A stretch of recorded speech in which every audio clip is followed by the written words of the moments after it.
Hey everyone, Suze here. In today's video, I will show and talk about some of the newest functions and improvements in Action Timoning. The information I'll tell is also available in the update notice, but I thought it'd be nice to show you how they actually look like in the game. You can also leave feedback about them in the comment section down below. Let's start with Affinity. Affinity is a new system where you get various rewards, such as new greetings and gems, by raising the affinity level. And how do you raise that level? By giving your lovely ladies some gifts, of course. Everyone loves gifts. To give gifts, click Character, choose your Timoning, click Affinity on the left, and give a gift.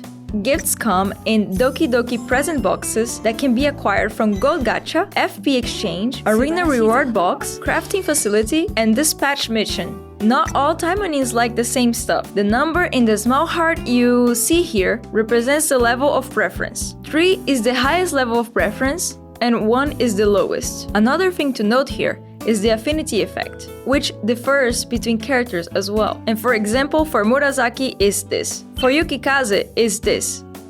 You can get the effect when you achieve the maximum affinity level, and it only applies when the character is set as the main character.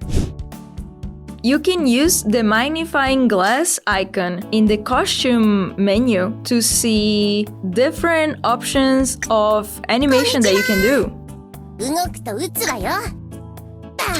You can also do this in the collections menu.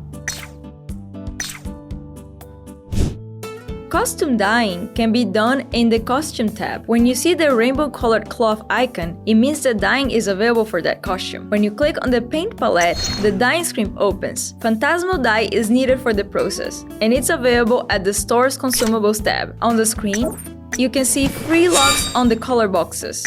An unlocked lock means that the color will change once you hit dye. Let's see an example. Ta-da! When you're ready to save your colors, click Confirm.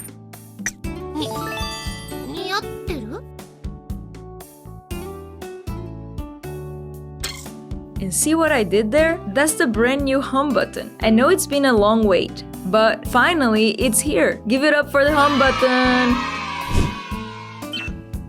When you open a main chapter on Easy and want to kind of know what goes on, but don't have time to read everything, the skip button lets you fast forward the story. It will stop when you have to make a choice in the dialogue. The new exit button lets you exit from the dialogue altogether and skip right to gameplay. And that wasn't the end of the skip buttons. Now you can skip the animation in the gachas too.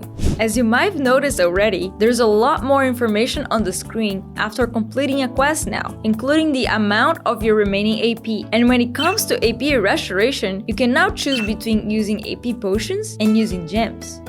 A function to select more than 10 items when selecting items has been added. This sentence was in the update notice. And just to be clear, it means that you can now sell more than 10 material items from your inventory. If we, for example, want to get rid of most of our shards at once, it's now possible.